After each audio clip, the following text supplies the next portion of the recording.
Okay, तो next topic है आपका इक्विपोटेंशियल सरफेस। इक्विपोटेंशियल सरफेस में जैसा कि नाम बता रहा है भाई, इसकी इंफॉर्मेशन पे भाई इसकी डिटेल्स भी है। इक्विपोटेंशियल सरफेस का मतलब एक ऐसा सरफेस जिसमें पोटेंशियल कैसा हो, इक्वल हो। मतलब नाम से ही पता चल रहा है इसका मीनिंग क्या है। इक्विपोटेंशियल सरफेस का मतलब नाम से ही क्लियरली इंडिकेशन है क्या, एक ऐसा सरफेस जिसका पोटेंशियल यानी इलेक्ट्रिक पोटेंशियल कैसा हो, इक्वल हो हर जगह, at every point on it.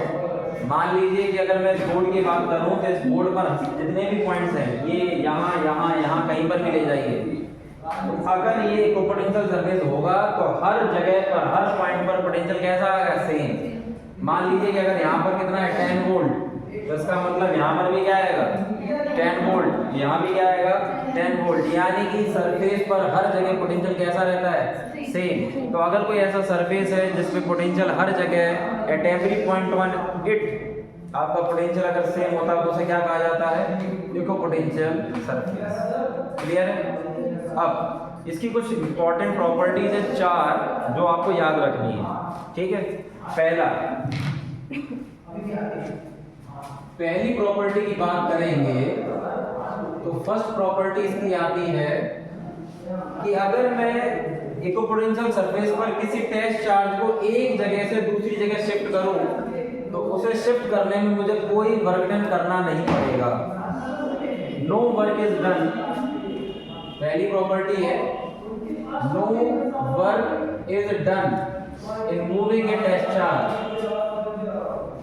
In moving test charge from one point to another, one point to another on equipotential surface. Equipotential surface पर एक पॉइंट से दूसरे पॉइंट में जाने पर कोई वर्क डन नहीं करना पड़ेगा। रीजन ये है कि वर्क डन का फॉर्मूला क्या आता है,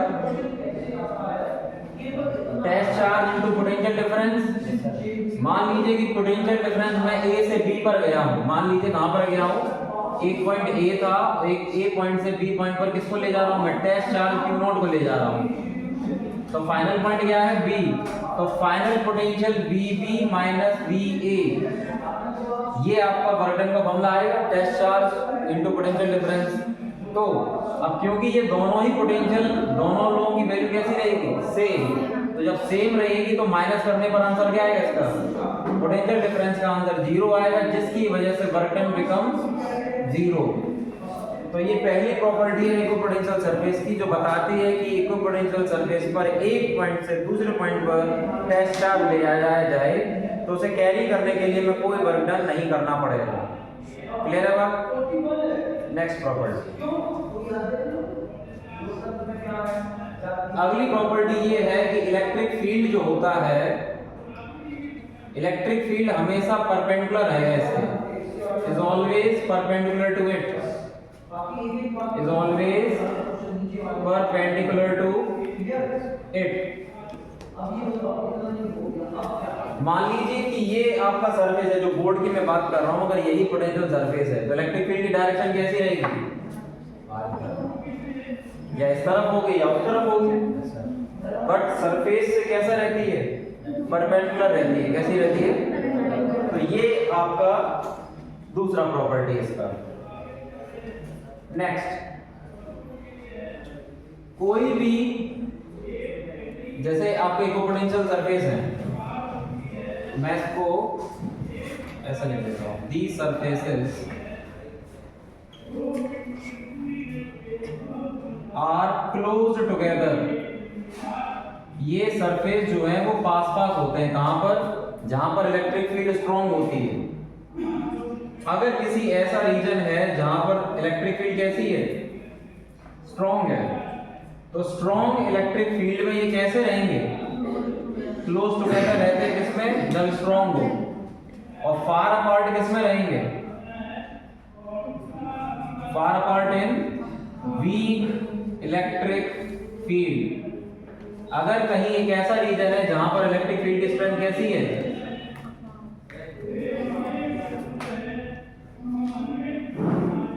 अगर कोई ऐसा रीजन है जिसमें इलेक्ट्रिक फील्ड स्ट्रॉन्ग है तो वहां पर तो ये सरफेस क्लोज टुगेदर होता है, आपस में करीब होते हैं। और अगर कहीं पर वो बहुत दूर दूर है, इंग्लिश में फार अपार्ट, फार अपार्ट का मतलब काफी दूर दूर है, तो दूर दूर का मतलब वहां पर इलेक्ट्रिक फील्ड की स्ट्रेंथ कैसी है, तो स्ट्रेंथ ऑफ इलेक्ट्रिक फील्ड अगर स्ट्रॉन्ग है तो वो क्लोज टुगेदर होंगे। अगर स्ट्रेंथ ऑफ इलेक्ट्रिक फील्ड कम है, कमजोर है, वीक है, तो उस केस में वो फार अपार्ट होगा। क्लियर? ये तीसरी प्रॉपर्टी। लास्ट, दो इक्विपोटेंशियल सरफेस कभी भी आपस में इंटरसेक्ट नहीं करते। दो equipotential surface never intersect each other. ये बिल्कुल वैसा ही है जैसे आपने इलेक्ट्रिक फील्ड के बारे में पढ़ा है, मैग्नेटिक फील्ड लाइंस के बारे में पढ़ा है।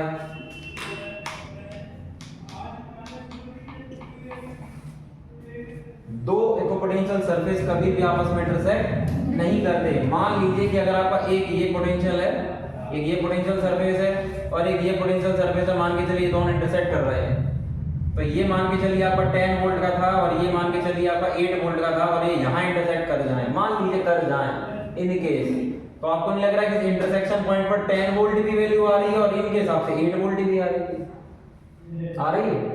तो इंटरसेक्शन पॉइंट पर दो दो पोटेंशियल आएंगे, दो दो पोटेंशियल की वैल्यू आएगी, विच इज इम्पॉसिबल। इसलिए दो इक्विपोटेंशियल सरफेस कभी भी आपस में इंटरसेक्ट नहीं करते। क्लियर है? ये बिल्कुल वैसा ही है जैसे आपने इलेक्ट्रिक फील्ड में पढ़ा था कि दो इलेक्ट्रिक फील्ड लाइंस कभी भी आपस में इंटरसेक्ट नहीं करती, क्योंकि वहां पर क्या था, टेंजेंट दो डायरेक्शन शो करेगा, विच इज इम्पॉसिबल। वैसे ही मैग्नेटिक फील्ड लाइन की कहानी थी। क्लियर है? तो ये थी आपकी चार प्रॉपर्टीज इक्विपोटेंशियल सरफेस की, जिसमें पहला एक बार मैं फिर से रिपीट कर दे रहा हूं। पहला है कि इक्विपोटेंशियल सरफेस पर एक पॉइंट से दूसरे पॉइंट पे जाने पर कोई वर्तन करना नहीं पड़ेगा, जो आप फॉर्मूला से भी देख सकते हैं। दूसरा, इलेक्ट्रिक फील्ड की डायरेक्शन हमेशा इससे परपेंडिकुलर ही रहेगी। अभी डायरेक्शन, इसके डायग्राम भी बनाएंगे हम, उसमें आप देख सकते हैं। नेक्स्ट, ये सरफेस अगर इलेक्ट्रिक फील्ड की स्ट्रेंथ स्ट्रॉन्ग है तो क्लोज टुगेदर होगा, अगर इलेक्ट्रिक फील्ड की स्ट्रेंथ वीक है तो ये फार अपार्ट होंगे, दूर दूर होंगे। उसके बाद दो इक्विपोटेंशियल सरफेस कभी भी आपस में इंटरसेक्ट नहीं करते। क्लियर है? इसमें किसी को कोई डाउट? लिख लीजिए।